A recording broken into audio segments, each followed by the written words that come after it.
ekspektasi Ibu terhadap FOMC meeting di 31 Oktober nanti seperti apa? Kalau lihat banyak analis yang Mbak sudah menyatakan ada kemungkinan memang penyesuaian di 25 basis point. Nah, pertanyaannya adalah lantas kalau ada penyesuaian di 25 basis point, BI seperti apa nih meresponnya? Kan sering ada tanya, oh kalau 25 berarti angkanya itu menjadi di 5,75% ya, 5,5 sampai 5,75% the Fed-nya. Sementara kan BI di 5,75. Loh, pardon. Oke, kita seringkali mudahnya melihat itu. Padahal sebetulnya kan kita harusnya lihat realnya ya Mbak. Interest rate realnya. Kalau kita lihat kan Indonesia misalnya BI bunga acuannya 5,75. Kemarin kan dirilis ya kalau tidak salah inflasi September 2023 year on year-nya kan 2,28%. Jadi kalau kita bandingkan 5,75 dikurangi 228, sebetulnya kita masih punya selisih itu di angka 3,5% kan. The Fed sendiri kan di 5,5 misalnya kita ambil ya angka yang paling tinggi aja 5,5. Tapi inflasinya sampai Agustus kemarin kan di 3,7, berarti selisihnya 1,8. Oke, sebetulnya kalau kita bicara realnya, kita masih menarik ini sebetulnya untuk investor. Hanya betul tadi ada resiko pelemahan rupiah, karena itu juga akan mempengaruhi tadi margin yang 3,5 itu. Selisih antara selisih antara suku bunga acuan BI dengan inflasinya dikurangi premi resikonya tadi misalnya. Mungkin itu menjadi akad dekat, tetapi saya sih sebetulnya masih ada ruang BI. Tidak perlu juga terlalu monitor ya, hati-hati ya. Koordinasi betul tetap dilakukan, tetapi banyak sekali populasi mix yang masih bisa dilakukan BI dan diefektifkan antara BI, pemerintah, OJK, LPS, dan asosiasi. Sehingga sebetulnya pergerakan dari kurs itu masih pada level ya tadi 15.700, tapi kan kemudian dia turun lagi di 15.600 sekian, bergerak di antara situ, Pak.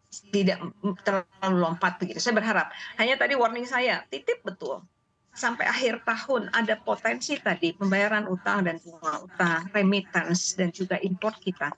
Mohon dicek dengan hati-hati, jangan sampai tiba-tiba impor kita lompat sehingga ini membebani demand, kemudian kita tidak cukup memantau begitu sehingga pergerakannya bisa jauh di atas yang kita bayangkan pelemahannya begitu. Karena kan dunia sebetulnya negara-negara lain juga mengalami pelemahan ya dari sisi mata uangnya, bukan hanya Indonesia. Mbak Nake.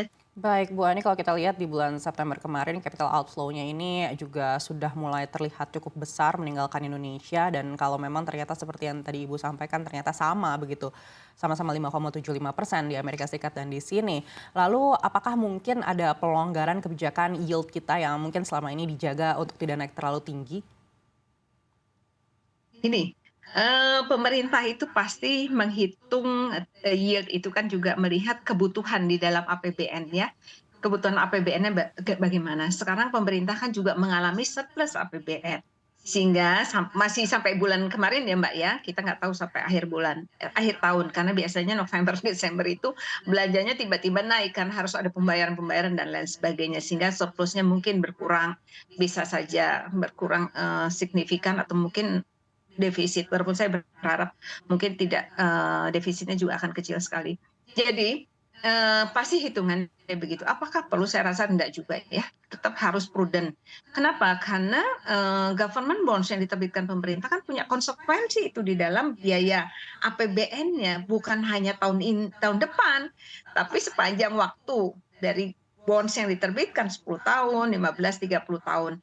Jadi saya sih berpikir ya, saya yakin deh, kan ada koordinasi antara BI, Kemenkyu, OJK, LPS itu rutin kan setiap bulan, bahkan bisa dipercepat menjadi 2 mingguan kalau dianggap ada sesuatu yang urgent. Jadi saya tadi sampaikan tetap tenang, semua kebijakan diambil dengan hati-hati karena kebijakan yang kita ambil ini pasti punya implikasi, bisa jangka pendek, bisa jangka panjang.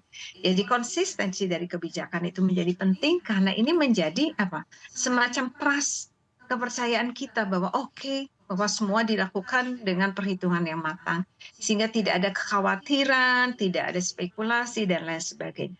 Jadi kuncinya itu Mbak. Jadi tadi DHE-nya bisa diperpanjang, untuk SDA-nya, review untuk non SDA-nya boleh mulai dikerjakan untuk antisipasi 2020 karena membuat peraturan pendukung dari DHE-nya tadi kan juga perlu di Kemenq, DI bagaimana bicara dengan Asosia dan lain sebagainya.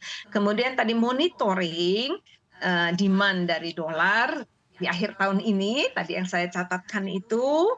Kemudian dari sisi cadangan devisa saya nggak terlalu khawatir Mbak, itu masih cukup 6 bulan import ya, kan kita sebetulnya standarnya sekitar 4 bulan import. Jadi ya situasinya seperti ini, dunia juga mengalami yang sama.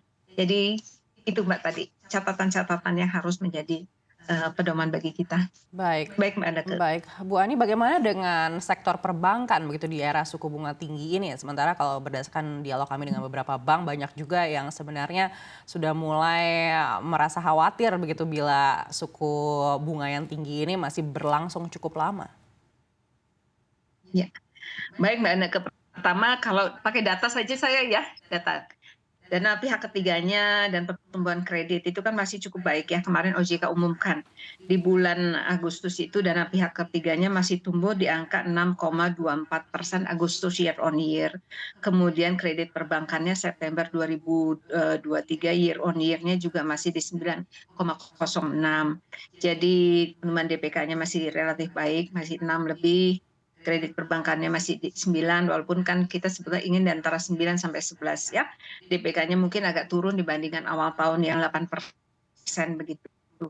Oke, satu. Kemudian CAR-nya juga kan capital adequacy ratio-nya juga masih relatif baik, NPL-nya baik. Jadi suku bunga depositonya ini catatan OJK saja Mbak. Suku bunga deposito kan kisarannya masih 4,23% dan kredit di angka 9,34% untuk 1 bulan ya.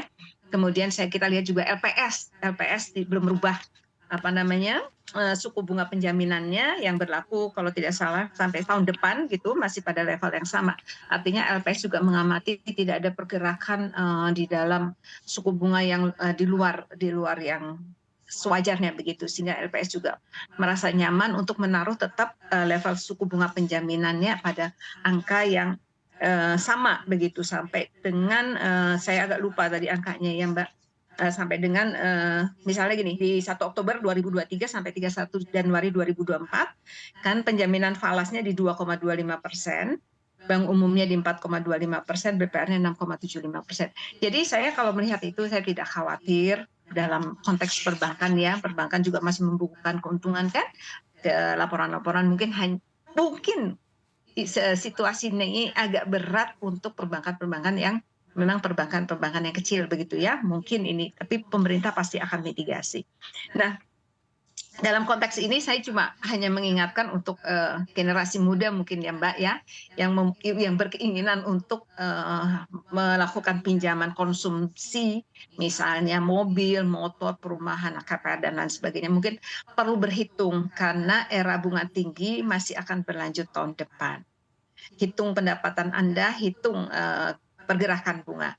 Karena beban ini apakah bisa ditanggung oleh yang bersangkutan untuk menjaga tidak terjadi NPL ya yang berlebihan. Jadi karena suku bunga tinggi itu sebetulnya Mbak dalam konteks ini akan banyak menghit golongan menengah yang mulai masuk di perbankan. Kalau golongan bawah itu kan biasanya nggak nabung juga, mungkin uangnya sudah habis. Golongan menengah ini yang mulai, tetapi mereka biasanya mulai dapat income nabung, tapi mereka juga mulai konsumtif. Nah ini bagaimana? Kalau menengah yang atas, saya rasa mereka relatif aman lah dengan suku bunga. Bahkan mungkin bisa mendapat keuntungan karena nanti suku bunganya tinggi, misalnya mereka simpan di tabungan, simpan di deposito, kemudian mereka alihkan sebagian di portfolio, kan begitu sih kan sebetulnya akumulasi kekayaan bisa lebih besar gitu. Jadi hal-hal ini yang mungkin perlu kita lihat.